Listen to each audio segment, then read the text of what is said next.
सभी को मेरा प्यार भरा नमस्कार। मैं आपकी दोस्त, आपकी होस्ट मंगला आपका स्वागत करती हूँ। हमारे बीच में माया जी हैं जो हमें अभी कर्म सिद्धांत के बारे में बता रही है। हम इनर सर्कल और PSSM ओडिशा की तरफ से उनका हार्दिक स्वागत करते हैं और हम समय व्यस्त ने खराब न करते हुए उनको यह मंच सौंपते हैं कि वो हमें ज्ञान और ध्यान दोनों दें। धन्यवाद माया जी, आपका स्वागत है। ये मंच आपके हवाले है, आप शुरू कर सकते हैं। Thank you Mangala aunty. सर्वप्रथम मैं पितामह पत्री जी को कोटि कोटि नमन करती हूँ। उसके बाद स्वर्णमाला पत्री माँ को आत्मवंदन। उसके सबसे लास्ट में मगर सबसे प्यारा वाला आत्मवंदन अपनी रागनी माँ को। और उसके बाद सारे इनर सर्कल के ध्यानियों को मेरी तरफ से कोटि कोटि नमन। हम आजकल स्वाध्याय करें पत्री जी की पुस्तक कर्म सिद्धांत पे। ये मेरे हाथ में पुस्तक है, इस पुस्तक पे कर रहे हैं। आज इसका चौथा दिन है। अब हम इसमें पहले जो हमने 2 दिन से 3 दिन से किया है उसके बारे में थोड़ा सा सारांश में बात करेंगे। उसके बाद हम आगे बढ़ेंगे इसके तीसरे अध्याय पे। तो पहले हमने जो पढ़ा था कर्म विधान पढ़ा था, उसमें हमने पढ़ा समझा कि हमारे जो कर्म विधान में विधाता ने जब सृष्टि की रचना करी तो उन्होंने 2 तरह की आत्माओं का निर्माण किया। पहला थी विवेक क्षेत्र की आत्माएं और दूसरा है स्वच्छंद क्षेत्र की आत्माएं। तो विवेक क्षेत्र की आत्माएं तो ऊपरी लोकों में रहती हैं और स्वच्छंद क्षेत्र की आत्माएं पृथ्वी पर रहती हैं और ऊपर के कुछ लोकों में भी रहती हैं, लेकिन सबसे ऊपरी तलों पे विवेक क्षेत्र की रहती हैं। और इन दोनों के गुण भेद अलग अलग हैं। जो स्वच्छंद क्षेत्र की आत्मा है उनमें ज्ञान अधिक रहता है, करुणा, प्यार, ममता, प्रेम, एक दूसरे के लिए सद्व्यवहार, ये सब बहुत रहता है। और जो विवेक क्षेत्र की आत्मा है वो प्रगतिशील तो बहुत होती हैं, विज्ञान भी उनके पास बहुत होता है, लेकिन बाकी जो गुण है वो उनमें नहीं उपलब्ध रहते हैं। उनके अंदर प्रेम, भावना, करुणा ये सब नहीं होता है। वो प्रगति बहुत तीव्र गति से करती हैं विज्ञान के क्षेत्र में। तो इन दोनों के गुण भेद अलग होने की वजह से इन दोनों को अलग अलग क्षेत्रों में रखा गया। उसके बाद बताया है कि कितने प्रकार के कर्म होते हैं। तो कर्म 2 प्रकार के बताए हैं। पहला है नित्य कर्म और दूसरा है सत्य कर्म। तो जो नित्य कर्म है उसमें भी 2 हैं, बुरा कर्म और अच्छा कर्म। तो बुरा कर्म यह है कि अगर हम किसी की प्रगति में बाधा बनते हैं, किसी को कोई कार्य करने से रोकते हैं या किसी भी तरह से उसके लिए गलत काम करते हैं, ये बुरा कर्म है। किसी के बारे में गलत सोचते हैं, विचार करते हैं, उसके साथ व्यवहार गलत करते हैं, हाथ से मारपीट करते हैं, ये सब बुरे कर्म में आते हैं। और जब ये बुरे कर्म बहुत होते हैं तो इनका फल भी हमें बुरे के रूप में ही परिणाम स्वरूप भुगतना पड़ता है। उसके बाद आता है अच्छा कर्म। अच्छा कर्म वही है कि हमने किसी की सहायता करी, उसकी आत्मोन्नति में, प्रगति में उसकी सहायता के साथ उसका आगे बढ़ने में पूरी तरह मदद करी, उसको सही रास्ता बताया। और किसी की दूसरे तरीके से मदद करी, जैसे कोई गरीब है, पैसे से उसकी मदद कर दी, तो ये सब अच्छे कर्म में आते हैं। और हम हमेशा विचारों से दूसरों का भलाई चाहते हैं, ये सब हमारे अच्छे कर्म होते हैं। फिर आता है दूसरा सत्य कर्म। अब सत्य कर्म क्या है?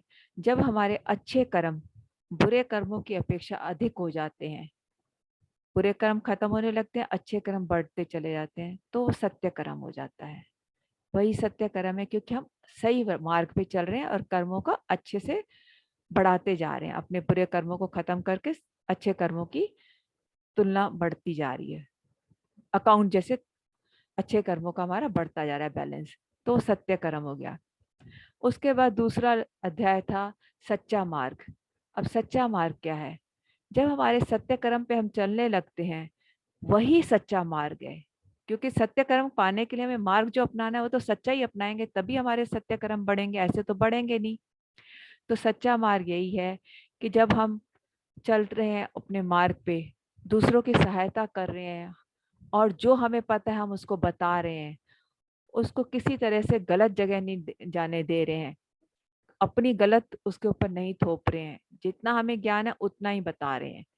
अगर हम किसी को अपने तरफ से कुछ गलत ज्ञान देते हैं तो ये हमारे कर्म बंधन बनेगा, क्योंकि वो सीख के आगे पता नहीं कितने जगह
कोई भी आंखें ना खोले।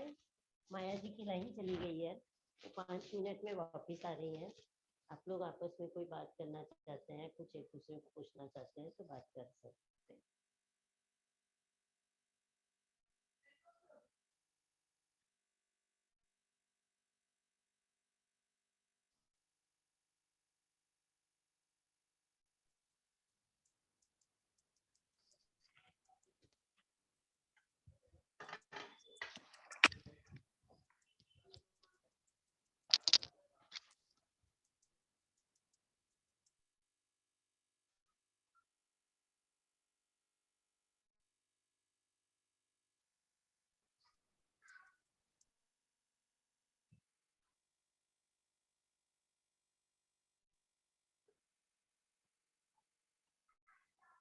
सभी थोड़ी देर ध्यान कर लीजिए, आती हुई सांस जाती हुई सांस को देखिए। तब तक माया जी वापिस आ जाएंगे। कोई भी मन को इधर उधर ना भटकाए।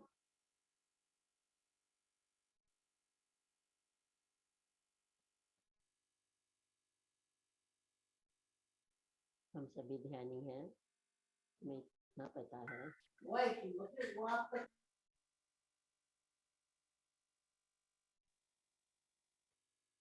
तो सभी आती हुई सांस और जाती हुई सांस के साथ बने हुए हैं। ये सांसें ही हमारी गुरु है। मन शिष्य है, गुरु और शिष्य का मेल हो जाए तो मन चंचल होना कम हो जाता है और हमारा ध्यान बहुत अच्छा लगता है। दोस्तों,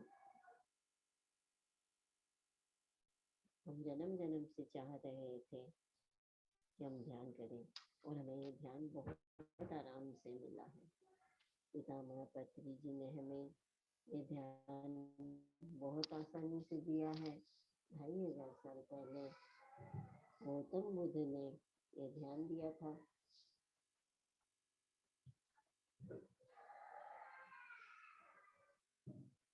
ये लोप हो गया था।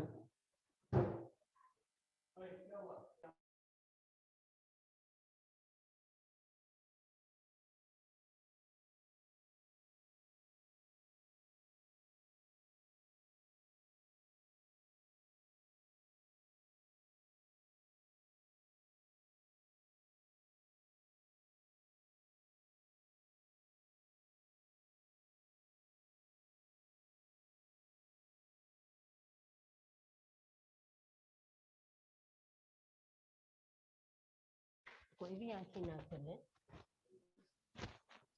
सांसों के साथ बने रहे। आती हुई सांस और जाती हुई सांस।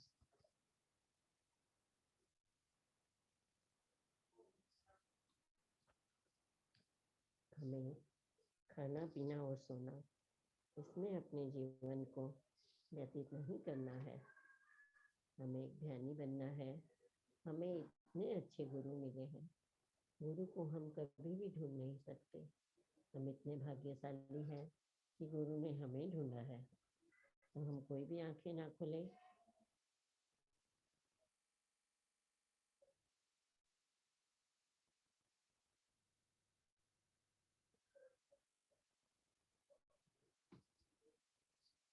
अभी हमारा इतना खूबसूरत अध्याय चल रहा है कर्म सिद्धांत। हमें कर्म के बारे में जानना है।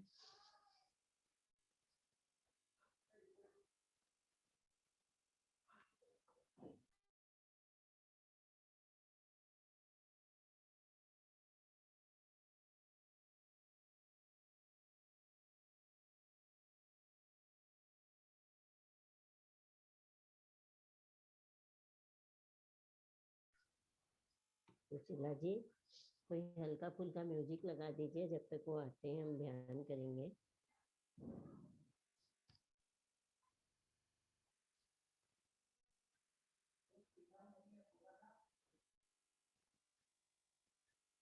अपनी सांसों के साथ बने रहे।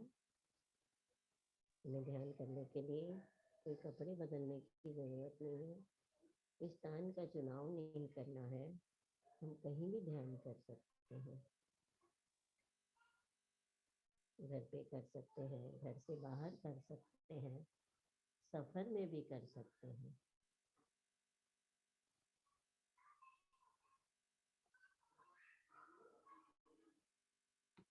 कोई भी आंखें ना खोले।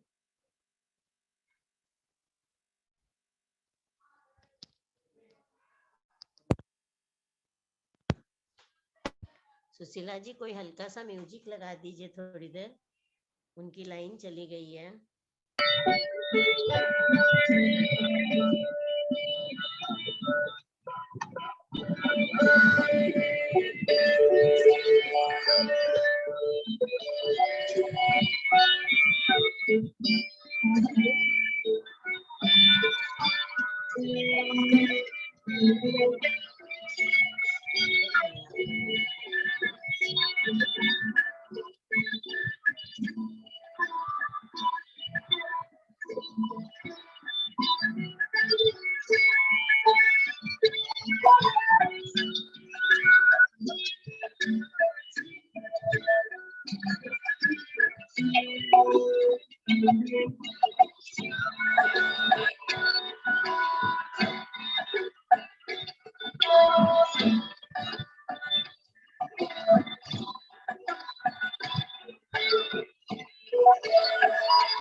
सुषुम्ना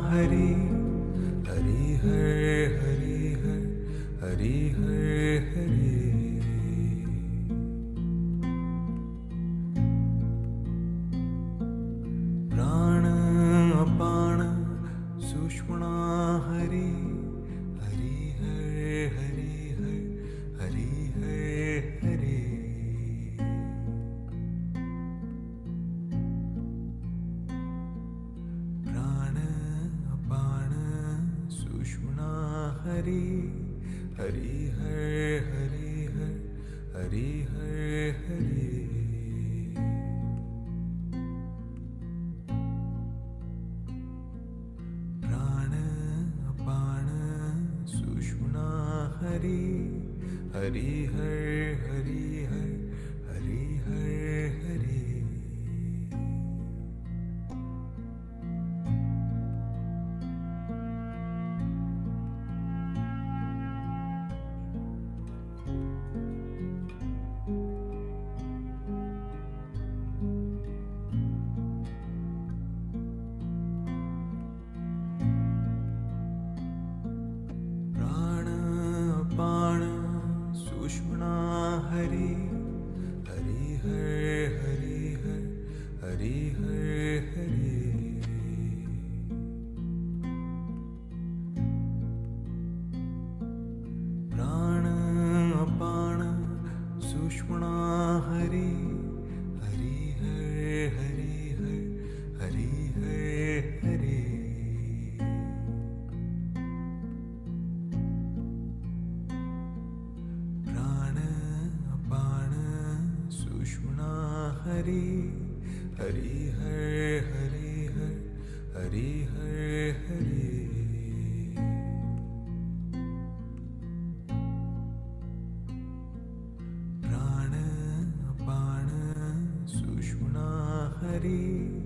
हरि हरि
हरि हरि हर हरि हर हरि हर हरि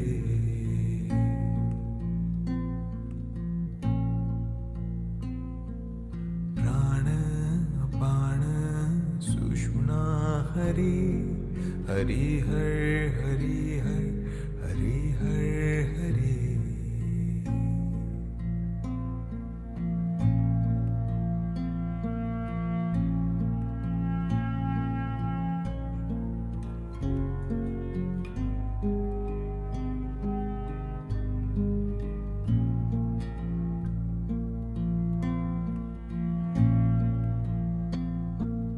प्राण अपान सुषुम्ना हरि हरि हर हरि हर हरि हर हरि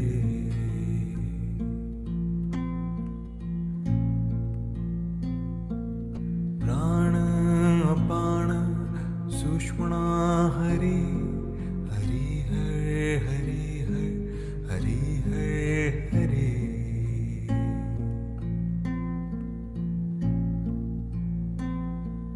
प्राण अपान सुषुम्ना हरि हरि हर हरि हर हरि हर हरि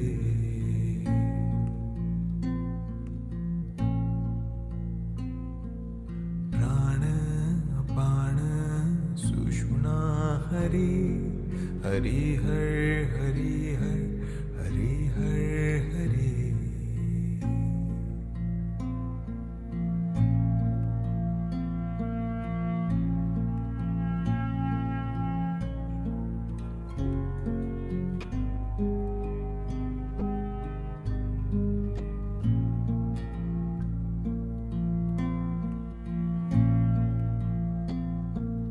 प्राण अपान सुषुम्ना हरि हरि हर हरि हर हरि हर हरि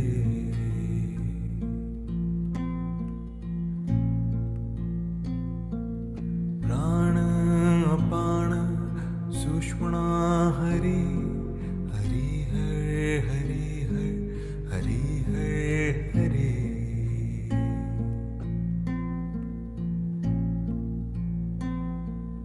प्राण अपान सुषुम्ना हरि हरि हर हरि हर हरि हर हरि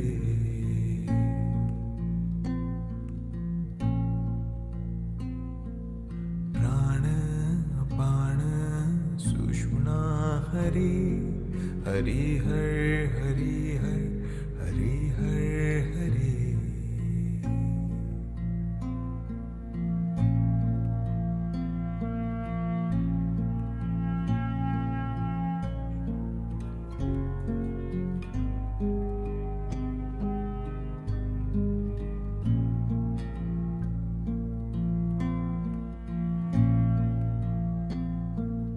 प्राण अपान सुषुम्ना हरि हरि हर हरि हर हरि हर हरि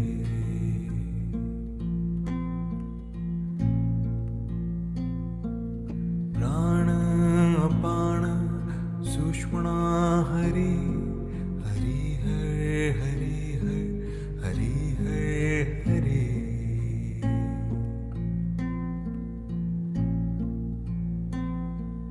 प्राण अपान सुषुम्ना हरि हरि हर हरि हर हरि हर हरि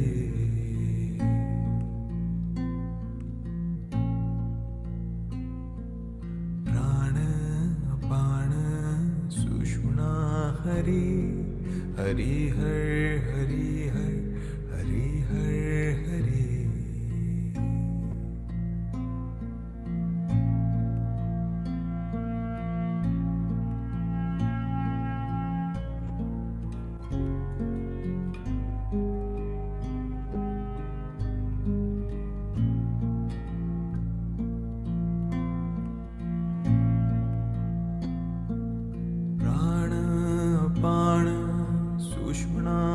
हरि हर हरि हर हरि हर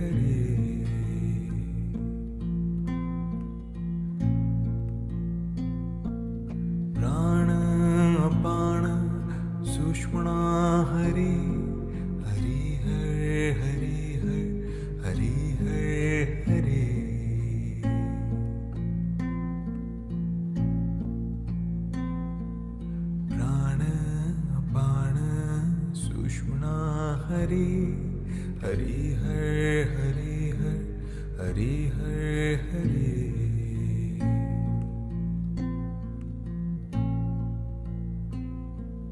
प्राण अपान सुषुम्ना हरि हरि हर हरि हर हरि हर हरि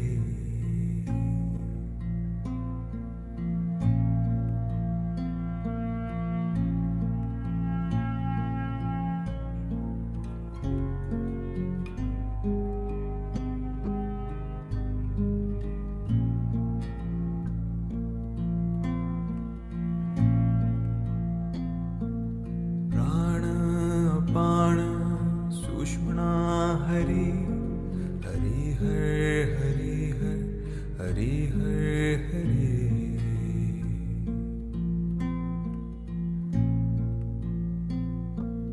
प्राण अपान सुषुम्ना हरि हरि हर हरि हर हरि हर हरि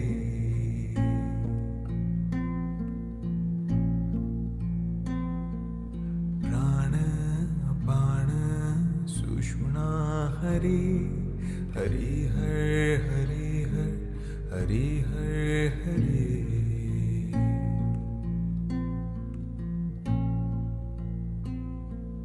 प्राण अपान सुषुम्ना हरि हरि हर हरि हर हरि हर हरि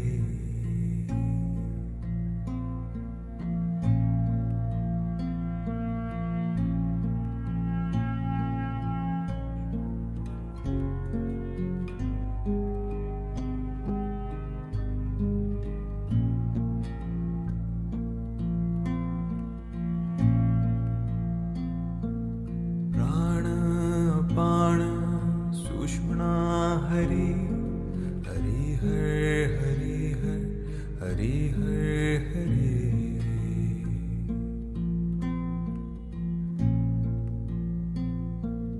प्राण अपान सुषुम्ना हरि हरि हर हरि हर हरि हर हरि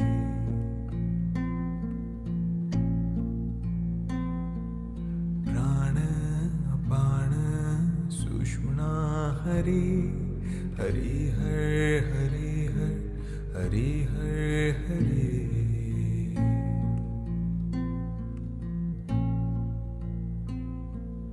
प्राण अपान सुषुम्ना हरि हरि हर हरि हर हरि हर हरि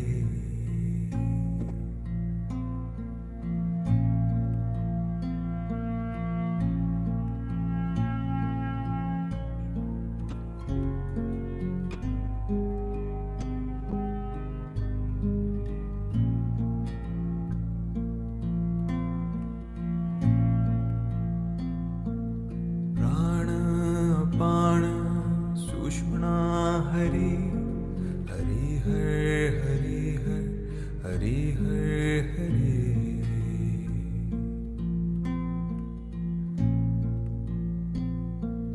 प्राण अपान सुषुम्ना हरि हरि हर हरि हर हरि हर हरि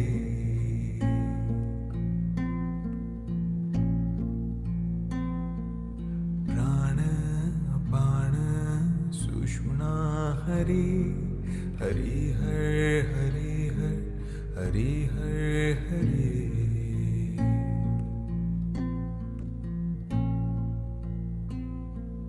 प्राण अपान सुषुम्ना हरि हरि हर हरि हर हरि हर हरि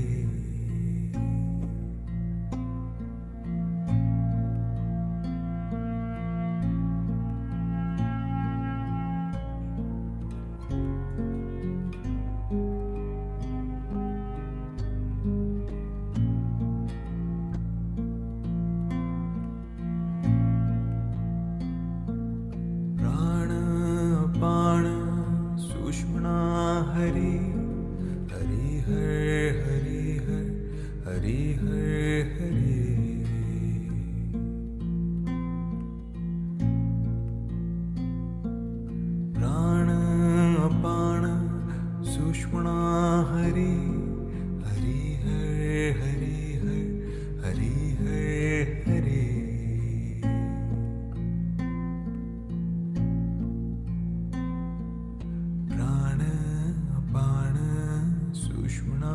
हरि हरि हर हरि हर हरि हर हरि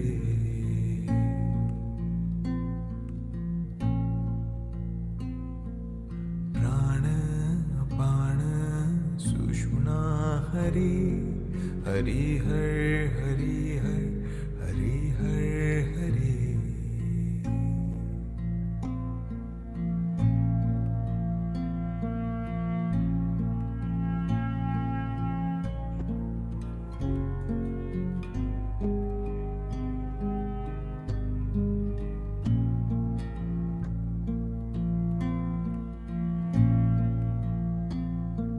प्राण अपान सुषुम्ना हरि हरि हर हरि हर हरि हर हरि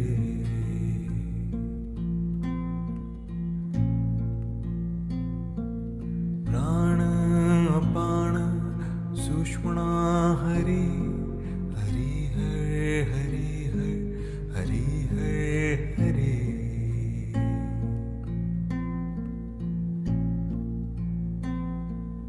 प्राण अपान सुषुम्ना हरि हरि हर हरि हर हरि हर हरि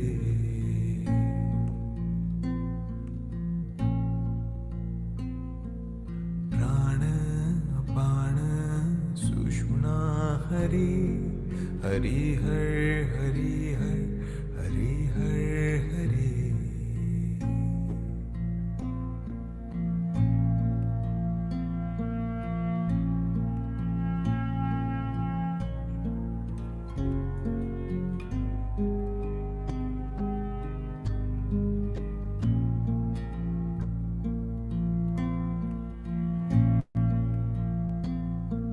प्राण अपान सुषुम्ना हरि हरि हर हरि हर हरि हर हरि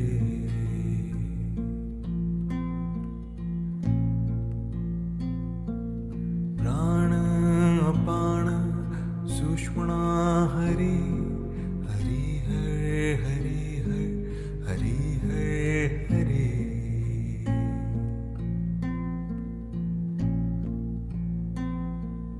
प्राण अपान सुषुम्ना हरि हरि हर हरि हर हरि हर हरि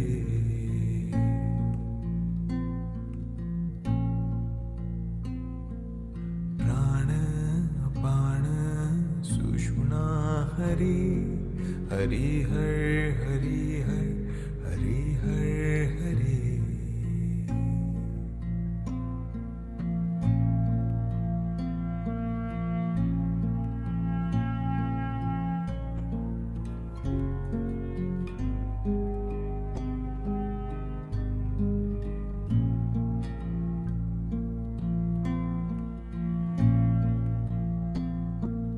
प्राण अपान सुषुम्ना हरि हरि हर हरि हर हरि हर हरि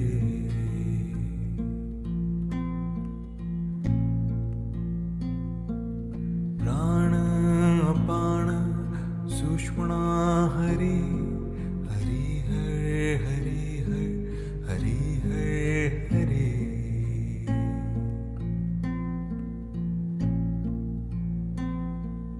प्राण अपान सुषुम्ना हरि हरि हर हरि हर हरि हर हरि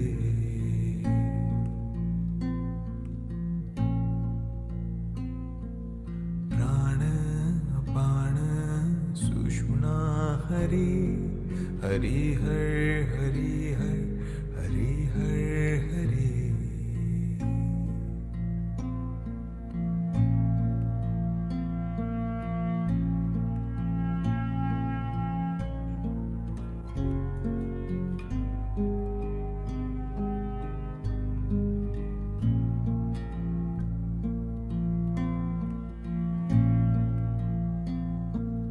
प्राण अपान सुषुम्ना हरि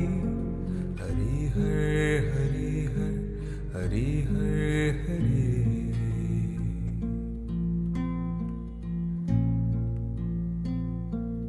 प्राण अपान सुषुम्ना हरि हरि हर हरि हर हरि हर हरि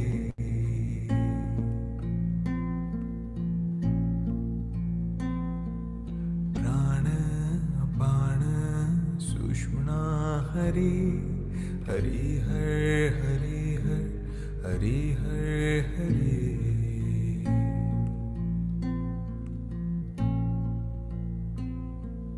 प्राण अपान सुषुम्ना हरि हरि हर हरि हर हरि हर हरि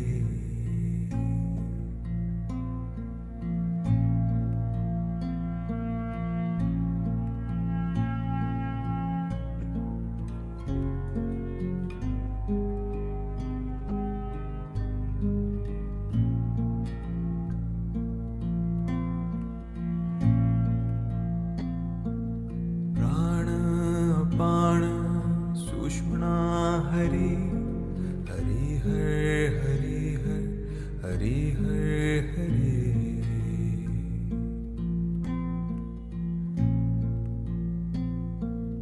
प्राण अपान सुषुम्ना हरि हरि हर हरि हर हरि हर हरि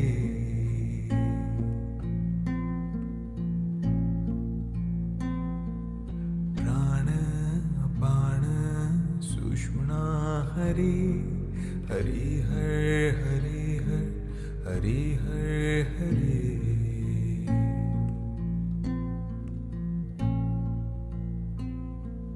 प्राण अपान सुषुम्ना हरि हरि हर हरि हर हरि हर हरि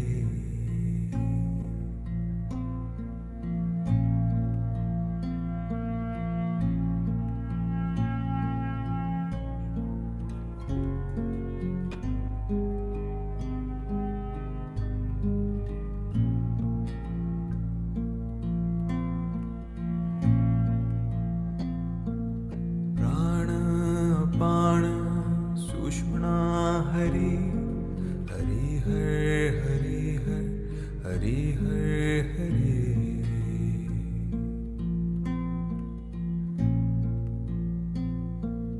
प्राण अपान सुषुम्ना हरि हरि हर हरि हर हरि हर हरि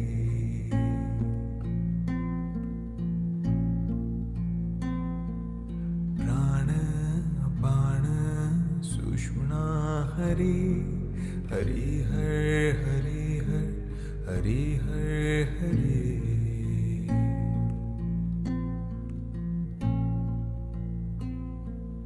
प्राण अपान सुषुम्ना हरि हरि हर हरि हर हरि हर हरि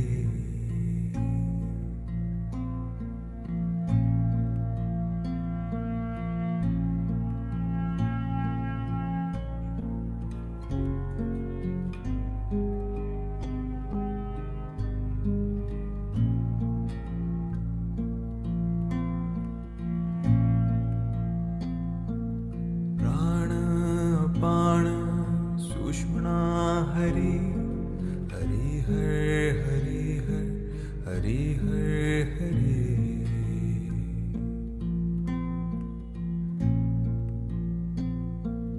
प्राण अपान सुषुम्ना हरि हरि हर हरि हर हरि हर हरि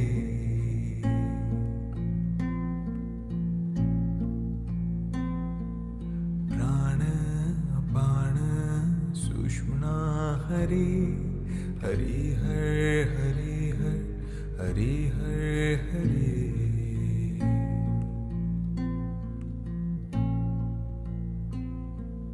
प्राण अपान सुषुम्ना हरि हरि हर हरि हर हरि हर हरि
हरि Last हरि 5 minutes, हर friends. हरि हर हरि हर हरि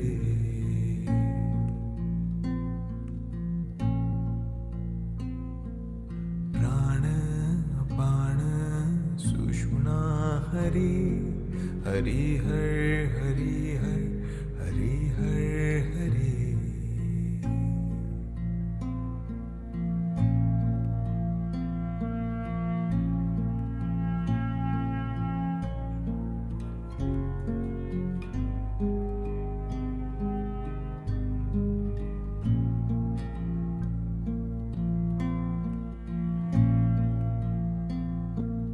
प्राण अपान सुषुम्ना हरि हरि हर हरि हर हरि हर हरि Last 2 minutes, friends. प्राण अपान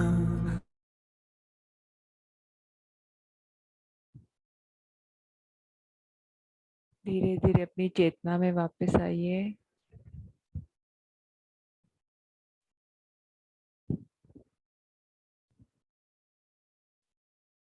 Last 30 seconds.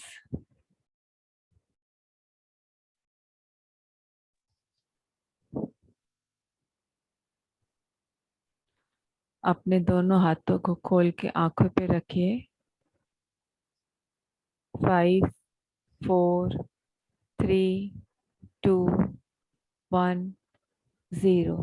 धीरे से कोमलता से आंखें खोलिए। Welcome, welcome, welcome. Thank you Maya ji, आप अपना सेशन कंटिन्यू करिए। हाँ, तो शुरू से करें कि हाँ बीच में अटक गया था ना सारा ही। चलो, जैसे जैसे एज यू विश। कंटिन्यूटी टूट गई, बताना शुरू से ही पड़ेगा। ओके। तो शुरू अब जल्दी से बता देते हैं कि पहले 2 तरह की आत्माएं बनाई गई हैं परमात्मा की तरफ से, विवेक क्षेत्र की आत्माएं और स्वच्छंद क्षेत्र की आत्माएं। और कर्म 2 तरह के बताए गए हैं, नित्य कर्म और सत्य कर्म। नित्य कर्म में भी 2 आते हैं, अच्छा कर्म और बुरा कर्म। फिर हम बढ़ते हैं आगे सच्चा मार्ग की तरफ। सत्य मार्ग पर जब हम चलते हैं तो वही हमें सच्चे मार्ग की तरफ ले जाता है, वही हमारा सच्चा मार्ग होता है। सच्चे मार्ग पे चलते हुए हम अपने को जानते हैं, अपनी साधना द्वारा पहचानते हैं। हमारे अंदर जो खूबियां हैं हमें पता नहीं है सारी, लेकिन हम जिनको भूल चुके हैं वो दोबारा से हमारे को याद आने लगती हैं और हम विज्ञान को जानने लगते हैं, अपने अंदर के ज्ञान को और पहचानते हैं। ये सब हमारे को सच्चे मार्ग पे चलते हुए सारी चीजें पता लगने लगती हैं। और इसके अलावा हम दूसरों को ये सब सिखाने लगते हैं। जो हम सीख रहे हैं वो हमें दूसरों को अवश्य सिखाना चाहिए। जब हमारे पास ज्ञान है हमें उसको बांटना है, लेकिन उतना ही बांटना है जितना हम जानते हैं। अपने से ज्यादा जो हमें पता नहीं है, जिसके बारे में हम पूरी तरह से जानकार नहीं है, किसी के बताया गया है दूसरे के द्वारा, तो उस सत्य को जब तक हम परख नहीं लेंगे, हम उसको पहचान नहीं लेंगे, तब तक हम किसी को न बताएं और ना ही किसी को हम गलत राह पे डालें। क्योंकि कोई एक भी व्यक्ति या ध्यानी हमारी तरफ से गलत जगह चला गया तो उसके कर्म का भुगतान हमें ही करना पड़ेगा।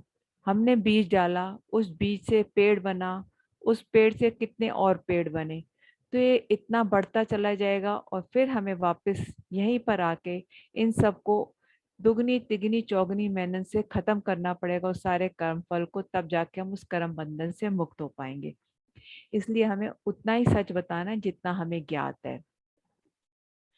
उसके बाद हमारे को बताया गया है कि हमें किसी अंधविश्वास में नहीं पड़ना है। अंधविश्वास के तरीके का कि जैसे पहले हमारे को बताया गया कि स्वर्ग और नरक 2 चीजें होती हैं। यहाँ कहा है कि स्वर्ग नरक कुछ नहीं होता, सब ऊपरी तलों में एक जैसा ही है। ये सिर्फ हमारे खुद के मनोविकार हैं और उस टाइम के जो अनुयायी थे हमारे मास्टर्स के, उन्होंने द्वारा फैलाया हुआ ये सब। उन्होंने फैलाया था कि स्वर्ग है नरक है, क्योंकि उनको अपनी प्रतिष्ठा चाहिए थी, अपने को ऊंचा दिखाना था। इस करके अपने स्वार्थ के लिए उन्होंने ये सारे मनगढ़ंत बातें बनाई और उनके ऊपर सारी प्रजा को चलाना शुरू कर दिया।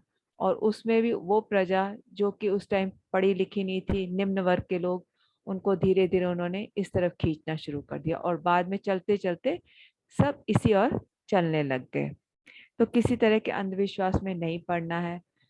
और स्वर्ग और नर्क जो कहा गया है, तो स्वर्ग में सुखों का उनको भोग मिलता है, उस सुखों को हमें बहुत ज्यादा उनकी तरफ आकर्षित नहीं होना है, क्योंकि अगर हम उनकी तरफ आकर्षित हो गए तो हमारी आत्म उन्नति रुक जाती है और फिर हम वहीं यहीं पर धरती पर वापस आते हैं और फिर से वही शुरुआत करनी पड़ती है जहाँ से हम पहले शुरू होके इतना आगे बढ़े थे। इसीलिए ये कहा गया है कि अपने मन में, मस्तिष्क में, अपनी आत्मा में इसे एक कंप्यूटर चिप की तरह रख लीजिए कि हमें ऊपरी प्रलोभनों में नहीं आना है। ऊपर जाके भी हमें अपनी आत्मा की उन्नति के लिए कार्यरत रहना है। और इसके लिए अपने ज्ञान को अपने तक, और हमारे को जो ज्ञान मिला है, जैसे एकांत में जाके हम ध्यान कर रहे हैं तो उनका जो ज्ञान है उन्हीं के साथ चला गया, उनका ज्ञान बाकी लोगों को नहीं मिला। उस ज्ञान को देने के लिए भी उनको वापस आना पड़ता है। इसीलिए जितना आपको पता है उतना बताते चलिए, जितना किसी की आप सहायता कर सकते हैं करते चलिए। उसके बाद ये क्वेश्चन आया है, प्रश्न आया है कि भगवान ने दो क्षेत्रों की रचना क्यों करी? जब एक ही तरह की आत्माएं हैं तो उनको दो भागों में क्यों विभाजित किया?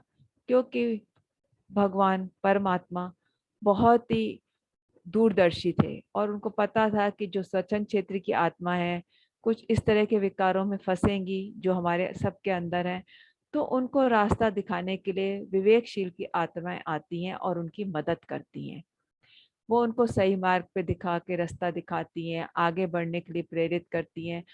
वहां से कितने स्वच्छंद क्षेत्र में आके अब विवेक क्षेत्र की आत्माएं आती हैं और यहाँ आके सब हमारा मदद करती हैं हर तरीके से आगे बढ़ने के लिए हमें। और यहाँ आकर उनको इसलिए भी अच्छा लगता है क्योंकि वहाँ प्रगति तो बहुत है लेकिन वहाँ ज्ञान की कमी है, वहाँ प्रेम की कमी है, करुणा की कमी है, दया की कमी है। इसलिए उनको आके यहाँ महसूस होता है कि जब वो इस लोक में आती हैं, भूलोक में, तो उनको ये सारी चीजें मिलती हैं जिससे उनकी ज्ञान बहुत बढ़ता है और उनकी प्रगति तीव्र गति से होती है।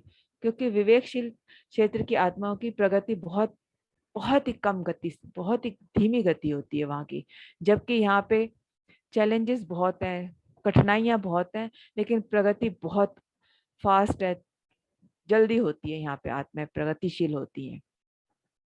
उसके बाद दूसरा है कि हम कर्म चक्र में बंदी क्यों हुए? तो कर्म चक्र में बंदी होने के हमारे खुद के ही द्वेष, ईर्ष्या, स्वार्थ, क्रूरता, यही हमें बंदी बनाते हैं। हम रोजमर्रा की जिंदगी में इन चीजों को सामना करते हैं। किसी भी बात को लेकर हम किसी से क्रोधित हो जाते हैं, हम किसी से ईर्ष्या करने लगते हैं। ये हमारे विकार ही हमें इस कर्म चक्र के बंदी बनाते हैं। भय जो हम सब के अंदर होता है, किसी को किसी बात का भय है तो किसी को किसी बात का भय है, किसी को बुढ़ापे में कोई मेरे को देखभाल करेगा कि नहीं करेगा इस बात का भय, किसी को कहीं जाते हुए भय। तो ये जो भय हमारे अंदर है, इसकी वजह से हम कभी किसी का गलत भी कर बैठते हैं और कर्म में पड़ जाते हैं जो कि बंधन हमारे लिए बन जाता है। दूसरा है आवेग। आवेग में आके हम जैसे परिवार में रहते हैं तो परिवार में उसमें अधिकार जमाने का काम हो जाता है। पिता अपने बच्चों पे अधिकार करता है, अपनी पत्नी पे करता है, माता पिता अपने बच्चों पे करते हैं। तो ये अधिकार का जो आता है आवेग, इसकी वजह से भी हम कर्म बंधन में पड़ जाते हैं। क्योंकि जो आत्मा हमारे साथ जीवन निर्वाह कर रही है उनके अपने आध्यात्मिक उन्नति है, वो अलग ही अपने लिए कुछ लेके आई है सीखने के लिए। हम उनकी प्रगति में बाधक बनते हैं। जो वो सीखना चाहते हैं अगर हम उनको सीखने से रोकते हैं तो हम कर्म बंधन में बनते हैं और उनकी भी प्रगति रुक जाती है। तीसरा आता है प्रतिष्ठा। ये एक ऐसा गुण कहें या अवगुण कहें, जो भी है, वो किसी को भी आगे नहीं बढ़ने देता। जब एक बार प्रतिष्ठा का चस्का लग जाता है तो कोई भी उसको छोड़ना नहीं चाहता। उस ऊंचे पद पे बैठने के बाद हर कोई चाहता है, क्योंकि वहां बैठने के बाद हर कोई प्रतिष्ठित व्यक्ति को पूछता है, उसकी जी हजूरी करता है, तो वो चाहता है कि मेरी जिंदगी भर ऐसे ही सब खातिर करते रहें, जी हजूरी करते रहें, और उस अपनी जगह को बनाए रखने के लिए वो कई गलत काम करता है। कभी नेता लोग जैसे किसी को मारना पड़े तो मार भी देते हैं। तो इस तरह कर्म बंधन बनते ही चलाते हैं। इसी कारण हम अपने कर्मों के बंधन में बंधे रहते हैं। यहाँ पर हमारे 2 अध्याय समाप्त होते थे। अब तीसरा अध्याय आता है, कर्म चक्र सिद्धांत क्या है। अभी तो हमने सब ये चीजें जानी, अब सिद्धांत के बारे में जानेंगे। कर्म चक्र का सिद्धांत बहुत ही सीधा सरल है। जो तुम बोओगे वही तुम काटोगे। जिसे इंग्लिश में बोलते हैं एज यू बो सो यू, नहीं, जो तुम बोओगे वो तुम्हें मिलेगा। As you sow you grow, वही तुम काटोगे। नीम का बीज बोकर आम के फल की आप अभिलाषा नहीं कर सकते हैं। कर्म सिद्धांत में यही सिद्धांत लागू होता है। आपके मन के अंदर जो स्मृतियां हैं, हमारे जो पिछले जन्मों से हम इतनी सारी चीजें लेके आए हुए हैं, तो वो सब हमें अंदर, हमारे अंदर अंतर मन में, सबकॉन्शियस माइंड में, अंतरात्मा में बसी हुई हैं। लेकिन हमारे इन्हीं विकारों के आगे, जैसे शीशे के आगे धूल की परत जम गई हो, उसी तरीके से वो हमारे आगे जमा हो चुके हैं। वो हमें आगे बढ़ने से रोकते हैं। अगर हम दृढ़ संकल्प कर लें कि मुझे ये करना है, या मुझे ये चाहिए, या मुझे इस तरीके की उन्नति करनी है, और तब हम उसको पाकर ही रहेंगे। लेकिन हमारे खुद के मनोविकार हमें आगे बढ़ने से रोक देते हैं। हमारे अंदर जो संकल्प बल है वो कम हो जाता है, और हम उसमें आगे नहीं बढ़ पाते हैं, और जिसकी वजह से हम दूसरों को जिम्मेदार ठहराते हैं। कभी हमारा कोई काम नहीं होता, गलत हो गया, तो हम दूसरे को हमेशा कहेंगे कि तुम्हारी वजह से ऐसा हो गया, नहीं तो मैं तो करने ही जा रही थी, तुमने टोक दिया, तुमने रोक दिया, इस वजह से मैं नहीं कर पाई। तो हम दूसरों को दोषी ठहराते हैं। अगर आप दृढ़ संकल्प है तो कोई किसी के रोक नहीं सकता। आप उस चीज को अपनी पाकर ही रहेंगे। जब आप ये समझ लेंगे कि सामने आने वाली घटना या परिस्थिति से स्व अनुभव के लिए कुछ कर्म चुकाने हेतु स्वयं द्वारा निर्मित योजना के अनुसार ही हो रही है, तब आप में तीक्ष्ण रूप से हर आयाम से अच्छी तरह सोच विचार करने की क्षमता का विकास होगा। मन भी स्वस्थ रहेगा। और अगर हम एक बार मान लें कि किसी चीज में हमें सफलता नहीं मिली है, हमने बहुत प्रयास किया, हमें सफलता नहीं मिली, तो हमें ये सोचना चाहिए वो जो कुछ भी हुआ हमें कुछ सिखाने के लिए था। हमारे द्वारा ये निर्धारित था कि शायद हमने ये लिखा हुआ था अपने साथ कि इस तरीके का कार्य करेंगे और हमें सफलता नहीं मिलेगी, और हमें उससे कोई सबक सीखने को मिला है। अगर हम ऐसा सोच के हर स्थिति को स्वीकार करते जाएंगे, तब हमारे जो सोच विचार की क्षमता बहुत तीव्र गति से बढ़ेगी। हम हर चीज को अच्छे से समझने लगेंगे। और अगर हमारे अंदर ये बात आ गई, तो हमें किसी चीज की चिंता भी नहीं रहेगी, ना हमें किसी के साथ प्रति गिलानी होएगी। हम हर समय प्रसन्न रहेंगे, क्योंकि हमें हर चीज को स्वीकार करने की आदत हो जाएगी, स्वीकार भाव आ जाएगा। किसी भी प्रकार का बुरा विचार या कार्य नए कर्मों को जमा करने का कारणभूत बनता है। उन्हें शून्य करने के लिए कई अच्छे कार्य करने होंगे। अगर औरों को नुकसान पहुंचाने वाले विचार रखेंगे, तो उनके समान कष्ट और पीड़ा का स्वयं अनुभव करने पर ही आपका बुरा कर्म शून्य स्थिति में पहुंचेगा। जैसे पहले ही बताया था कि अगर हम किसी का बुरा सोचते हैं, विचार करते हैं या करते हैं, तो उसका तो हम परिणाम भुगतना ही पड़ेगा। ये सारे हमारे कर्म जो बनेंगे, इनको जब तक हम शून्य नहीं कर लेंगे, या तो वैसा ही अगर मैंने किसी के बारे में सोचा कि उसका एक्सीडेंट हो जाए, तो मेरे सोचने भर से मेरा ही एक्सीडेंट पहले होगा। जब मैं उस चीज को भुगत लूंगी, तब मेरे वो कर्म शून्य होंगे, क्योंकि नहीं तो वो कर्म मेरे बन के मेरे साथ चलते रहेंगे। इसलिए विचार से भी किसी के लिए बुरा सोचना नहीं है, और हमें उसका जो हमने विचार किया उसको हमें स्वयं भुगतना पड़ेगा, उसका अनुभव हमें लेना पड़ेगा पहले। आपके द्वारा किए गए कार्यों एवं कर्मों के शेष हिसाब को जानने के लिए आपको अपना आकाशिक रिकॉर्ड मार्गदर्शक के रूप में उपलब्ध रहेगा।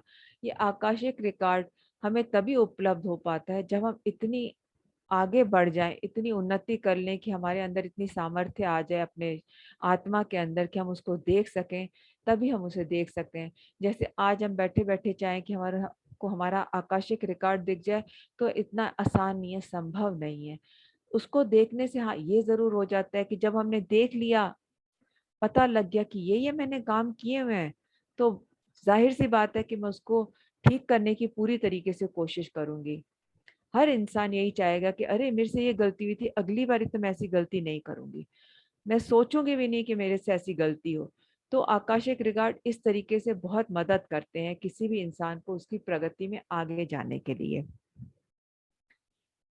और उससे कर्म ऋण को सरलता पूर्वक चुकाने का अवसर रहता है। उनको देखने के बाद कर्म सूत्र समझने के लिए, उससे परे जानने के लिए हर एक को उसका थोड़ा बहुत ज्ञान होना चाहिए। हमारे द्वारा किए गए हर कार्य की प्रतिक्रिया होती है। हमारे द्वारा किए गए अच्छे एवं बुरे कार्य के अनुसार हमें फल मिलता है। अगर यह बात हर क्षण स्मरण रखेंगे तो अपने शेष कर्म को विशेष रूप से कम कर सकेंगे। तो वही इसमें यह है कि जो कर्म हमने किए हैं तो वो हमारे पास वापस जरूर आएंगे। जैसे अगर मैंने एक बॉल फेंकी दीवार पे, तो बॉल दीवार पे से तो वापस मेरे पास ही तो आएगी ना। उसी तरीके से अगर मैंने व्हाइट बॉल भेजी तो मेरे पास व्हाइट आएगी, अगर मैंने ब्लैक भेजी तो ब्लैक ही आएगी। व्हाइट माने मैंने किसी के लिए अच्छा सोचा, मैंने सोचा कि हमारे सारे ध्यानी हर तरह से आत्म उन्नति करें, सबका भला हो, सब जो चाहते हैं वो हो, तो मैं सबको अपनी तरफ से व्हाइट बॉल भेजे जा रही हूँ, भेजे जा रही हूँ। मेरे पास ऑटोमेटिकली अपने आप, चाहे किसी को पता नहीं है, मन ही मन से मैं कह रही हूँ, मगर वो पूरे उसमें घूम के मेरे पास वाइट ही आएगा। और अगर मैं सब, जैसे ध्यान में आने से पहले हमारे साथ कुछ भी गलत होता तो हम कहते थे इसने मेरे साथ ये किया, इसका भी बुरा हो, हम कहते थे। तो क्या होता था, हमारे साथ दुगना बुरा हो जाता था। ये बात अब समझ में आ गई है कि किसी के लिए चाहे हमारा दुश्मन ही क्यों ना हो, उसके लिए भी हमें अच्छा ही सोचना है। अगर हमारा दुश्मन खुश रहेगा तो नेचुरल सी बात है कि वो हमें भी तंग नहीं करेगा, कि वो अपने आप स्वयं में ही खुश है तो मुझे क्यों तंग करेगा। वो खुश तो मैं खुश, इसलिए हमें अपने कट्टर से कट्टर दुश्मन को भी अच्छे विचार, अच्छी ही चीजें भेजनी है। और इस तरीके से करने से हमारे खुद के कर्म फल भी खत्म होते चले जाएंगे। सबके मन में एक प्रश्न रहता है कि एक काम जो बिना किसी उद्देश्य से किया जाए, यदि उसके करने से किसी को हानि पहुंचे, या एक काम जो किसी को हानि पहुंचाने के उद्देश्य से किया जाए, क्या दोनों के कर्म फल एक जैसे होंगे? ये सबसे बड़ा बहुत ही सुंदर क्वेश्चन आया था इसमें, मुझे भी पढ़ के बहुत अच्छा लगा। हमारे मन में सवाल आता है कि मैंने किसी के पास जाके बहुत अच्छा काम किया, मेरा उद्देश्य बहुत ही अच्छा था, मैं गई, मैंने गरीबों को खाना खिलाया, उनकी सेवा करी, तो मेरा उद्देश्य बहुत ही साफ सुथरा था, मैं किसी की मदद करने के हिसाब से कुछ अच्छा कर्म करने चली थी। लेकिन हो सकता है कि उस अच्छे कर्म करते करते उस खाने से किसी का पेट खराब हो जाए, किसी को फूड पॉइजनिंग हो जाए। अब उसके साथ तो बुरा हुआ, हालांकि मैंने अच्छा ही कर्म किया था, तो अब मुझे क्या बुरे कर्म का फल मिलेगा या अच्छे कर्म का फल मिलेगा? ये हमारे मन में क्वेश्चन आता है। तो इसका आंसर बहुत सीधा सा बताया गया है कि मेरा उद्देश्य क्या था। मेरा उद्देश्य तो साफ था, मैंने बुरा तो नहीं चाहा था, तो मुझे उसके बुरे कर्म का फल नहीं मिलेगा, मुझे उसका अच्छा ही मिलेगा। हाँ, एक और काम ये हो सकता है कि मुझे ये करना पड़ेगा कि जिसके साथ ऐसा हुआ मैं उसके पास जाऊं, उससे क्षमा याचना कर लूं कि हाँ मेरी वजह से आपको ऐसा हुआ, उसके डॉक्टर के पास ले जाऊं, दवाई दिला दूं, उसका इलाज करवा दूं, तो बिल्कुल साफ हो गया, सब कर्म साफ हो गया, मेरे को कुछ उसका गलत कर्म या बुरा कर्म नहीं लगेगा। आपके विचार, और किसी ने किया ही किसी बुरे उद्देश्य से है कि मैं आज जाके चार लोगों को जिससे मेरी दुश्मनी है उनके घर खाना लेके जा रहा हूँ, कुछ मीठा लेके जा रहा हूँ, उसमें ऐसी चीज मिला के जाऊंगा कि वो बीमार पड़ जाए, उसका उद्देश्य ही गलत है, तो उसको तो बुरा कर्म लगेगा ही लगेगा। आगे है, आगे विचार द्वारा अथवा किसी कार्य द्वारा यदि किसी को हानि पहुंचाने का उद्देश्य न हो तो आपको कर्म नहीं लगेगा। किंतु उद्देश्य रहित शब्द को आपको अच्छी तरह समझना चाहिए। उदाहरण के लिए, कोई काम किसी को भी हानि न पहुंचाए तथा आपके लिए ही नहीं दूसरों के लिए भी लाभकारी हो, ऐसा सोचकर किया, किंतु काम करते समय कुछ लोगों को हानि हो सकती है, यह जानकर और किसी को भी हानि न हो उसी काम को ऐसा किया। काम समाप्त होने पर आप संतुष्ट हुए, लेकिन कार्य समाप्त होने के पश्चात आपको ज्ञात हुआ कि बहुत जागरूकता से करने पर भी आपके द्वारा किए गए कार्य से कुछ लोगों को हानि हुई है। यहाँ आपके कर्म की चिंता करने की कोई आवश्यकता नहीं है। इसके बजाय आपके कार्य से जिनकी हानि हुई है उनके पास जाकर आपकी स्थिति का विवरण दीजिए। उद्देश्य रहित हुई हानि के लिए हृदय पूर्वक पश्चाताप करने से आपको कर्म नहीं लगेंगे। अनजाने में हुई हानि की पूर्ति के लिए प्रार्थना करना अच्छी बात है, आपको किसी प्रकार का कर्म नहीं लगेगा। उसके बाद एक काम करने से आपको फायदा होगा, इस भाव से तथा समभाव से उस काम को करते समय यदि आपको कोई कहे कि आपके काम से उन्हें हानि हुई है, तो उस समय आपको उस व्यक्ति के उद्देश्य को जानने की आवश्यकता है। यदि उसे सच में हानि हुई है तो आपको उसकी हानि की पूर्ति करनी चाहिए। कोई भी बुरे उद्देश्य से आपके काम में रुकावट डालने की कोशिश करे तो आपको सहना नहीं चाहिए। कई बारी जैसे हम कहते हैं कि हम किसी अच्छे काम के लिए निकलते हैं, कोई हमें टोक देता है कि मत जाओ, क्या करोगे जाके, वहाँ ऐसा होएगा, कुछ गलत गलत हमें बातें बहलका देता है तो हम रुक जाएं। नहीं, अगर हम अपने मन में पूरी तरह से निश्चिंत है और बिल्कुल हमें दृढ़ विश्वास है कि नहीं, ऐसा करने से कोई बुरा नहीं होगा और मैं अच्छा ही कार्य करने जा रहा हूँ, और अगर वो रोक रहा है तो आप उसकी बात मत सुनिए। आपके अंदर इतनी सामर्थ्य होनी चाहिए कि उसको रोकते हुए आप उस कार्य को अवश्य करें। उनकी बातों की तरफ ध्यान न दें। उनका कर्म है, उनको लगेगा, आप अपने कर्म को अवश्य करें। आप में इतना धैर्य होना चाहिए कि उस बुराई को चैलेंज देते हुए, चुनौती देते हुए, काम की रुकावट को दूर करते हुए सभी के जीवन से संबंधित एक अच्छे कार्य को करते हुए आगे बढ़ना चाहिए। किसी की आशा न करते हुए अच्छे कार्य करते हुए अच्छे प्रबोधन करने के कारण आपके कर्म मिट जाएंगे।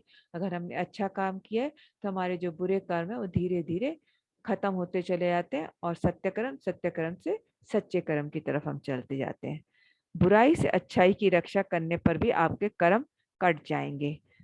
अगर आपकी आंखों के सामने बुराई हो रही है और आप सक्षम होते हुए उसे रोकने का प्रयत्न नहीं करते तो कर्म आपको जकड़ लेगा। यहाँ पे एक बात सामने हमारे आई थी, कई बार हमें कहा गया है कि हमें किसी के दूसरों की बातों में दखल नहीं देना चाहिए। उनके कर्म है, वो जैसे मर्जी काटें। हम उनके कर्म में अगर दखल देते हैं तो हम उनकी प्रगति में बाधक बनते हैं। दूसरी तरफ कर्म बंधन में ये भी बताया गया है कि अगर हमारे आंखों के सामने ही कोई किसी की हत्या करने जा रहा है और हम उसे देखते हुए भी नहीं रोक रहे हैं तो हम गलत कर रहे हैं, हमें उसको रोकना चाहिए। ऐसा करना इसलिए जरूरी है क्योंकि जो हत्या करने जा रहा है वो तो क्रोध के वश करने जा रहा है।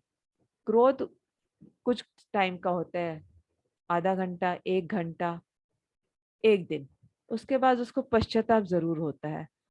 तो आप अगर उसको रोक रहे हैं तो उस गलत कर्म को करने से रुक गया तो उसको उस गिलानी से नहीं गुजरना पड़ेगा। उसको एक एहसास जरूर हो जाएगा कि उसने गलत काम करने से रुका और उसके बुरे कर्म बनते बनते रुक गए। उसकी आत्मा प्रगति की तरफ बढ़ेगी। और दूसरी ओर जिसकी हत्या होने जा रही थी उसको भी कब उसके हो सकते पिछले कर्मों का ही फल हो, जो दूसरा उसको मारने के लिए तत्पर था, लेकिन अगर आपने उसकी जान बचाई है तो आगे चल के उसको भी उसकी आत्मा में कुछ ना कुछ परिवर्तन अवश्य आएगा। उसको भी समझ में आएगा कि मेरे को किसी और ने इस तरीके से करने की कोशिश करी तो कोई तो कारण रहा होगा। उसकी आत्मा भी उसको टटोलेगी, तो दोनों को ही इससे लाभ होगा। और अगर हत्या हो जाती है तो ये फिर से अगले जन्म में दोहराया जाएगा जब तक कि दोनों में से कोई एक किसी को इस बात का ज्ञान नहीं हो जाता, क्योंकि वो इस ज्ञान को पाने के लिए यहाँ आए हैं, अपने कर्मों को काटने के लिए, कुछ संशयों को मिटाने के लिए आए हैं। तो आपने उन दोनों को रोकते हुए एक अच्छा कर्म किया और उस अच्छे कर्म के लिए आपको भी उसका अच्छा फल मिलेगा। अन्यथा हम ये कहते हैं कि किसी के बीच में नहीं आना चाहिए, यहाँ दूसरी बात है। इसलिए कर्म के सिद्धांत को समझना बहुत जरूरी है। कर्म कई बारी कहीं और जगह पे किसी और सिद्धांत को लेके चलता है, और जैसे एक बारी धर्म होता है हर जगह बदल जाता है, उसी तरह कर्म भी कहीं कहीं अपनी जगह बदल देता है। आगे इस संदर्भ में बहुत से लोगों के प्रश्न हो सकते हैं, इसीलिए इसकी चर्चा विस्तार पूर्वक करेंगे। अगर एक व्यक्ति को हानि पहुंचाना चाहे, मारना या हत्या करना चाहे, तो आपको कर्म के विषय में कैसी समझ या ज्ञान रखना होगा। कुछ लोग कहेंगे, जिस व्यक्ति को हानि पहुंची है उसने पिछले जन्मों में दूसरे व्यक्ति को हानि पहुंचाई होगी या कुछ बुरा किया होगा। हम क्यों उसमें दखल दें? वह अपने कर्म का फल भुगत रहे हैं, इसलिए हमें बीच में नहीं जाना चाहिए।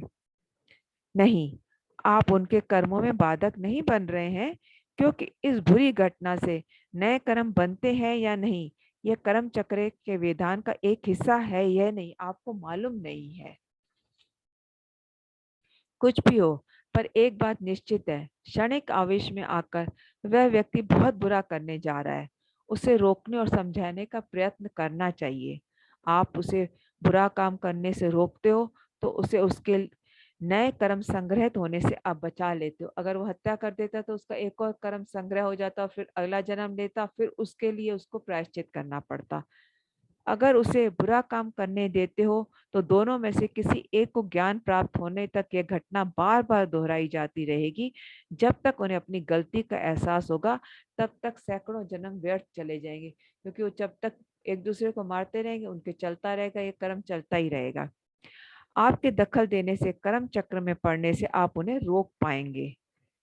पीड़ित व्यक्ति के बारे में यदि मनन पूर्वक ध्यान किया जाए तो उसने पिछले जन्मों में ऐसे ही कार्य किए होंगे और अपने कर्म को सुधारने के लिए ऐसी घटनाओं का चुनाव किया होगा। तो आपके दखल देने के कारण उसे कुछ और अधिक जीवन जीने का अवसर मिलने की भी संभावना है। जब वह ज्ञानवान होगा तो अपने कर्म को सुधारने के लिए पिछली बार किए गए गलत कार्य दोबारा न करके अच्छे कार्य कर सकता है, इस बात की भी संभावना है। अगर किसी की जान मरते मरते बचती है तो वो हमें जाहिर सी बात है उसके लिए जीवन कितना कीमती हो जाता है और हर पल इसी सोच में रहता है कि मेरे बुरे कर्म अब मुझे नहीं करने हैं, अब मुझे आगे अच्छा ही कर्म करना है ताकि मेरी जिंदगी सही से चलती रहे। पृथ्वीलोक में अपने जीवन में बुरे कर्म को सुधारने के लिए बहुत सारे अवसर आते हैं, अनेक अनुभवों का सामना भी होता है और अधिक ज्ञान को प्राप्त कर सकते हैं और अधिक प्रेम बांट सकते हैं। यही नहीं, यदि एक व्यक्ति कोई हानि करना चाहे और सही समय पर उसे हम रोकेंगे तो उसके आवेश पर काबू पाने में सहायक होगा। अधिकतर लोग क्रोध वेश या किसी और आवेश में आकर बुरे ही कार्य करने पर उतुल जाते हैं। जब वह क्षण बीत जाते हैं तो किए हुए कार्य पर पश्चाताप करने लगते हैं। इस तरह आप दोनों की सहायता करने वाले होंगे। इतना ही नहीं, आप भी अपने कुछ कर्मों को चुका पाएंगे, क्योंकि आपने अच्छा काम किया, सच्चा काम किया, तो आपके कुछ कर्म भी कट जाएंगे। आपको यह जानना चाहिए कि इस समय पृथ्वी लोक पर अत्यंत चतुर लोग हैं। उनमें से बहुतों को चातुर्य होने पर ज्ञान बहुत कमों को ही है। वही वाला बात आ रही है कि हम किसी के बीच में पढ़ रहे हैं, कहीं कहा जा रहा है कि बीच में न पढ़ो और कहीं कहा जा रहा है पढ़ो। तो यहाँ ज्ञान की जरूरत है, ज्ञान के हिसाब से हमें चलना है। चतुराई से अगर हम इसको सीखने की कोशिश करेंगे तो हमें नहीं समझ में आएगा। जब हम इसके अंदर की गूढ़ रहस्य को समझ पाएंगे और वो ज्ञान से हमें मिलेगा, तब हम इसके अंत जो है उसका गूढ़ता को समझ पाएंगे कि यहाँ क्यों उसको बचाने के लिए और बीच में पढ़ने के लिए कहा जा रहा है। ज्ञान कम, चातुर्य अधिक होने के कारण कर्म सिद्धांत को बुलाने के लिए नए नए कोनों से वाद विवाद करते हैं। उन्हें समझना चाहिए कि सत्य को कभी भी चातुर्य से समझाया नहीं जा सकता। यदि आपका सत्यान्वेषक है, सत्य में ही रहना चाहते हैं, तो आपको स्वच्छ ज्ञान की आवश्यकता है। अब एक उदाहरण यह है कि यदि एक स्त्री का मान भंग हुआ है तो उसे क्या करना चाहिए, उसे स्थिति में लाने वाले व्यक्ति के साथ कैसा व्यवहार करना चाहिए। उस स्त्री का जिसका मान भंग हुआ है, ऐसा नहीं सोचना चाहिए कि मेरे जीवन का अंत हो गया। कई बारी जिनका मान भंग होता है, छोटी बच्चियां होती हैं, उनको तो समझ भी नहीं होती, बड़ी होती हैं, अपनी को आत्महत्या कर लेती हैं या मार डालती हैं। तो यहाँ ये बताया गया है कि उनको ऐसा नहीं करना चाहिए। उनकी लाइफ का एक लेसन था, शायद उनके लिए लिखा हुआ था, और उनको निराश भी नहीं होना चाहिए। इस लेसन को लेते हुए, इसको समझते हुए उनको अपने जीवन को आगे बढ़ाना चाहिए। हाँ, उनके साथ गलत हुआ, ये बात तो सही है, मगर अपने इन सब को ऊपर उठना पड़ेगा उनको। दुनिया से कुछ हानि तो हुई है, दुर्भाग्य से कुछ हानि तो हुई है, परंतु उसे इस परिस्थिति से पार होना है। उसके दुख को दूर करने के लिए सभी को उसे आगे बढ़ने में प्रोत्साहन देना चाहिए। इस समय में उसने पूर्व जन्म के कर्म के अनुसार ऐसा ही कार्य किया होगा या नहीं, उस विषय की चर्चा करने की आवश्यकता नहीं है। इस प्रकार की चर्चा हमारे लिए किसी भी तरह उपयोगी नहीं होगी। अगर हमारे सामने कोई ऐसा आता है तो हम ये ना सोचें कि उसके कर्मों की वजह से हुआ या किस वजह से।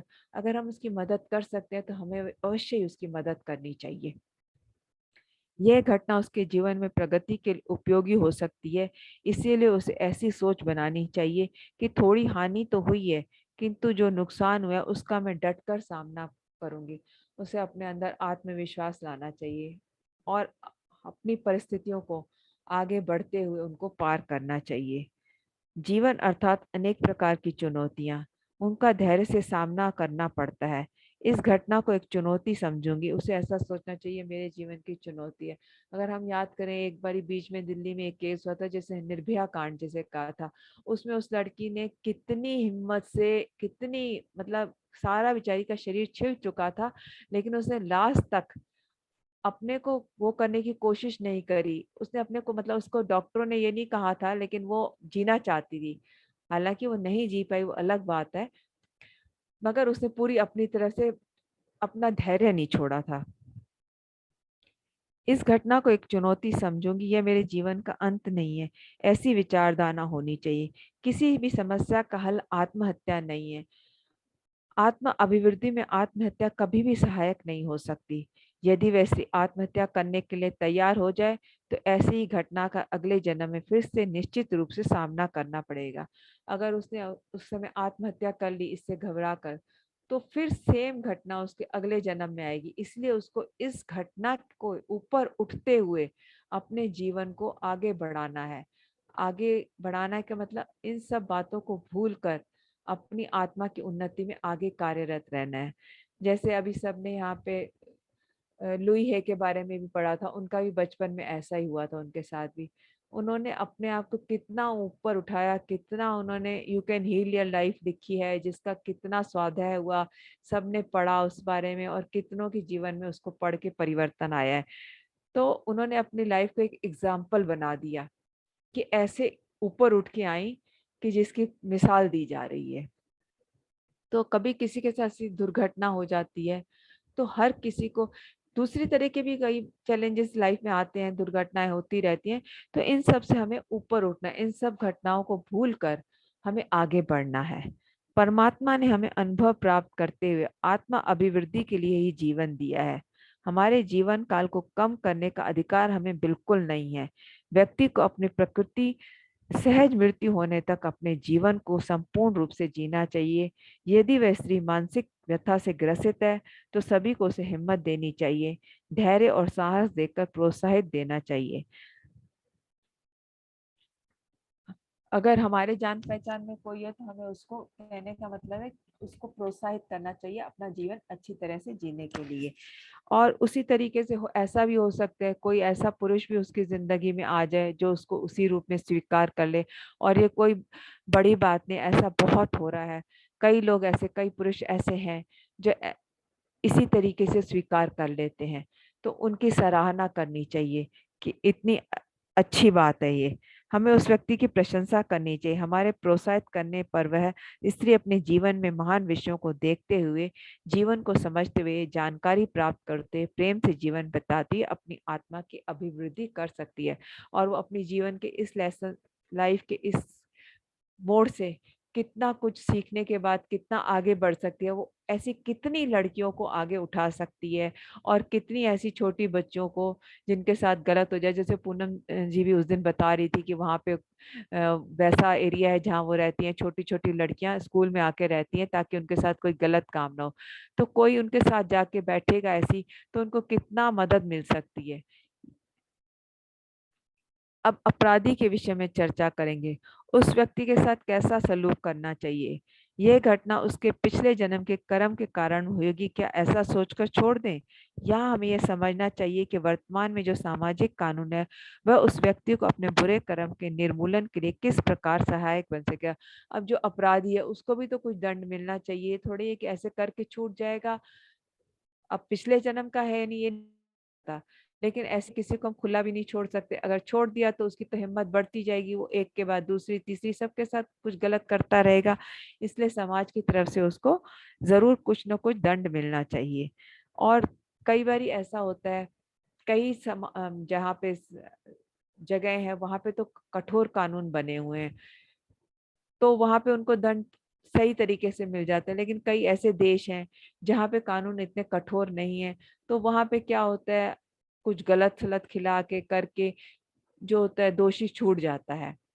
तो वहां से तो कानून से तो छूट गया, लेकिन कर्म उसको माफ नहीं करता। कर्म उसको किसी और रूप में आके उसका अपना हिसाब चुकता करके ही रहेगा, उसको उसका दंड तो भुगतना ही पड़ेगा। एक व्यक्ति स्थानीय कानून के अनुसार दंड को भुगत कर अपने बुरे कर्म के फल को थोड़ा तो कम कर लेगा। वह व्यक्ति अपनी गलती को जानकर समझकर हृदय पूर्वक दंड का अनुभव करते हुए ऐसा दुष्कार्य भविष्य में कभी न करने की मन में गांठ बांधे, तो व्यक्ति अपने द्वारा किए हुए बुरे कर्म का प्रभाव को कुछ हद तक चुका सकता है। और जो व्यक्ति दंड भोग लेता है कानून के जरिए ही, और सबसे बड़ी बात, अगर उसके अंदर पश्चाताप आता है, गिलानी आती है और वो सोचता है कि मैंने बहुत बुरा कर्म किया, अब भविष्य में मैं ऐसा कुछ भी नहीं गलत करूंगा और कोई कर रहा होगा तो उसको भी रोकूंगा, तो उसके कर्म का भुगतान काफी हद तक खत्म हो जाता है। दंड दिए जाने के कारण उसको भुगत कर और अधिक, और अगर कोई जेल में चला गया दंड भुगतने के लिए और उसके अंदर कोई पश्चाताप नहीं हुआ, मजबूरीवश उसने दंड तो भुगत लिया क्योंकि अब कानून है, कानून के तरफ से वो कुछ नहीं कर सकता, और जब वो बाहर वापस निकल के आता है लेकिन उसके अंदर कोई पश्चाताप नहीं है, कोई गिला नहीं है, और वो दोबारा उससे किसी और से प्रतिकार लेना चाहता है, तो उसके कर्मों का लेखा और ज्यादा बढ़ जाएगा। उसका दंड जो है बढ़ता ही चला जाएगा, कर्म उसको और ज्यादा दंडित करेगा।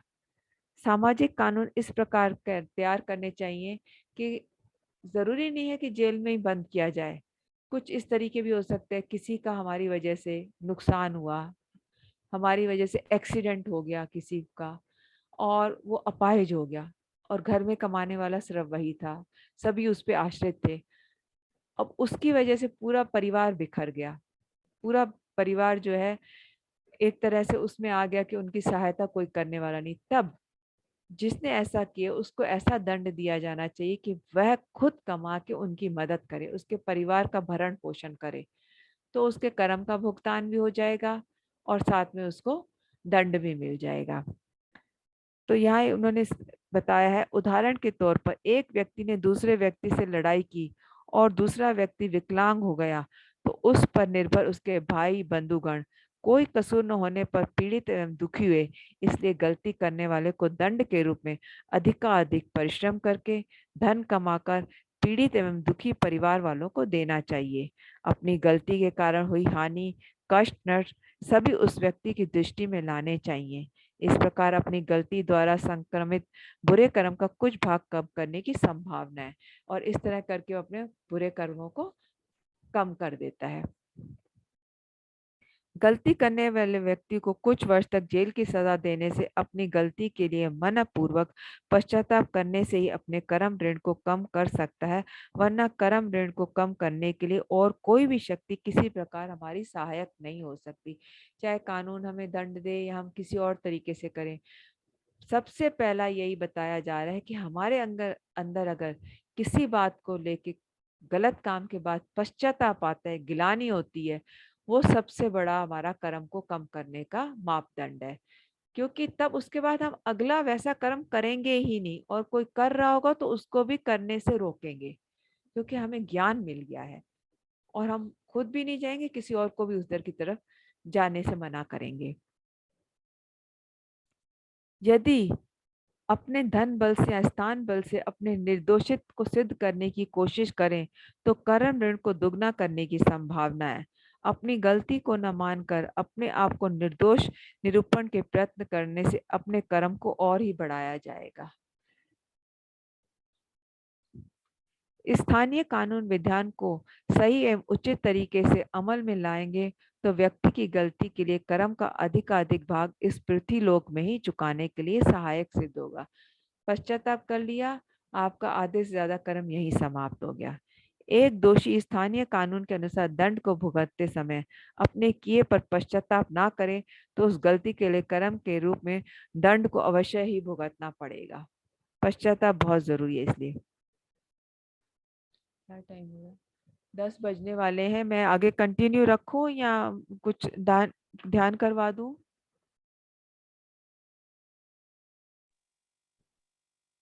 आधी घंटा ध्यान करवा दीजिए माया जी। हाँ वही मुझे लग रहा है, बीच में टाइम हो गया ना। ठीक है, आधा घंटा ध्यान करा देते हैं। जी जी, ठीक है, ठीक है। थैंक यू माया जी, बहुत अच्छा बोले। सब थैंक चीज यू। जानने की है हमें। इस विषय में कल चर्चा करेंगे अपनी। हाँ कल करेंगे क्योंकि आज जी, थोड़ा ऐसा हो गया। ध्यान। ठीक है, सभी ध्यानी बैठ जाएं ध्यान अवस्था में। इसमें हाँ, हाथों को क्रॉस, पैरों को क्रॉस, आंखें कोमलता से बंद, ध्यान अवस्था में बैठ जाएं। अब हम आधे घंटे का ही ध्यान करेंगे आज। ध्यान आपका केवल आती जाती श्वासों पे, कोई विचार नहीं, कोई सोच नहीं। ध्यान केवल और केवल आती जाती श्वासों पे।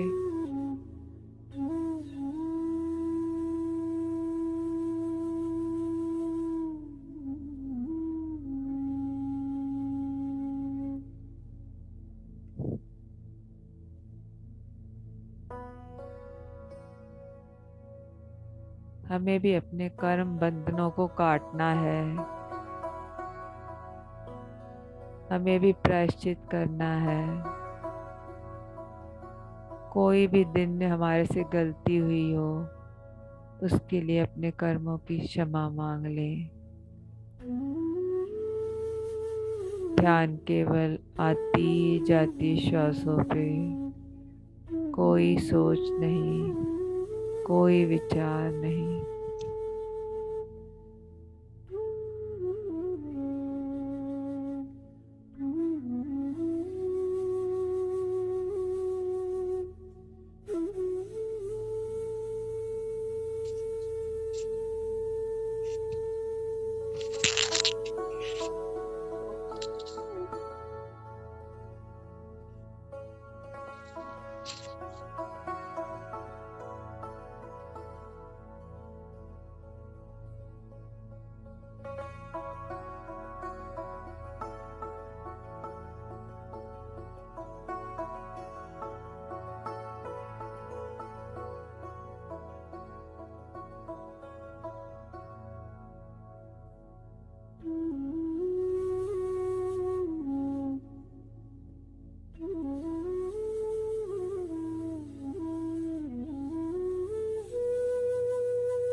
Last 1 minute, friends.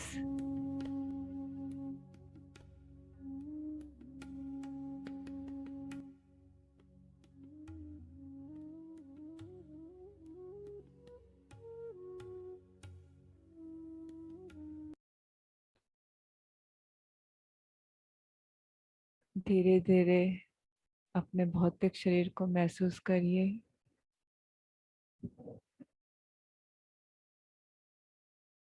Last 10 seconds.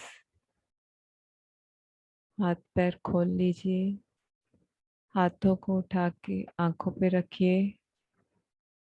5, 4, 3, 2, 1, 0। कोमलता से आंखें खोलिए।